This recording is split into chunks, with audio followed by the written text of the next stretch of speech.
మీ పంటల కొనుగోలులో కూడా ఎప్పుడైతే జిన్నింగ్ మిల్లు ఇబ్బంది ఉంది L1 L2 తగ్గిండి అని చెప్పి మీ కేంద్ర మంత్రితో మాట్లాడా 3 రోజుల ముందు,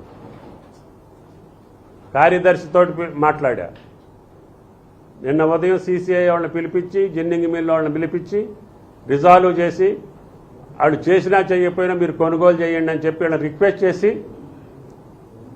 పత్తిని కొనుగోలు చేపిస్తున్నాం. రే కళ్ళ ముందు రైతులు ఇన్ని అష్టకష్టాలు పడతా ఉంటే సోయి లేకుండా వర్షాలకి ఇబ్బంది పడ్డటువంటి రైతాంగాన్ని మీరు ఇంకా అధోగతి పాలు చేయాలని చెప్పి కేంద్ర ప్రభుత్వం ప్రయత్నిస్తుంది. అదే మేము చెప్పాం, మీ అనాలోచిత చర్యలు L1 L2 విధానంలో కావచ్చు, అదేవిధంగా వాతావరణ పరిస్థితులు గమనంలో లేకుండా తేమను ఎగ్జామ్ చేయమంటే చేయకపోవటం, ఆఖరికి ఈల్డింగ్లో కూడా ప్రధానమంత్రి ఏమో ఎంత పడితే అంత కొనమంటాడు, మీరేమో మేము 7 క్వింటాలే కొంటామని నిబంధన పెడతారు. ఒక రైతుకి 10 అవ్వచ్చు, ఒక రైతుకి 12 అవ్వచ్చు, ఒక రైతుకి 7 కావచ్చు, యావరేజ్ ఒక తీరుగుంటుంది.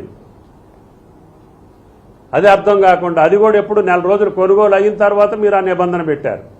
మేమేమన్నాం, మీ అనాలోచిత నిర్ణయాలు, అవగాహన లేని నిర్ణయాలు, వ్యవసాయం పట్ల మక్కువ లేనటువంటి ప్రభుత్వం, మర్యాద లేనటువంటి ప్రభుత్వం, రైతు కష్టాలు అర్థం చేసుకోలేని ప్రభుత్వం, ముఖ్యంగా తెలంగాణ రాష్ట్ర ప్రభుత్వాన్ని బదనాం చేయాలనుకుంటే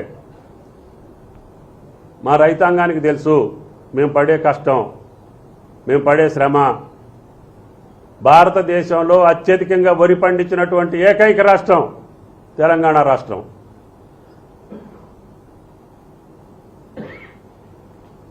సుమారు ప్రతి సంవత్సరం కూడా 80 లక్షల టన్నులు ప్రొక్యూర్మెంట్ చేసి రైతుకి MSP ఇచ్చి బోనస్ కూడా ఇచ్చేటటువంటి ఏకైక ప్రభుత్వం తెలంగాణ ప్రభుత్వం. మీ వాటా మీరు కొనుగోలు చేయలేరు. మాకు ప్రతి సంవత్సరం 1,53,000 మెట్రిక్ టన్నులు పండుతుంది, హైయెస్ట్ ఆఫ్ ది ఇండియా. పామాయిల్కి భారతదేశంలోనే అత్యధికంగా ఉన్నటువంటి తెలుగు రాష్ట్రాలు. దాని మీద ఇంపోర్ట్ డ్యూటీ ఎత్తేశారు, లేకపోతే మా రైతుకి ఈరోజు 25,000 వచ్చేది టన్నుకి. అది 10 సార్లు విజ్ఞప్తి చేశాం. మీరు ఎన్నికలు వచ్చినప్పుడల్లా ఇంపోర్ట్ డ్యూటీలు తగ్గించటం, బయట దేశాలకి లాలూచీ పట్టడం. నిన్న కాక మొన్న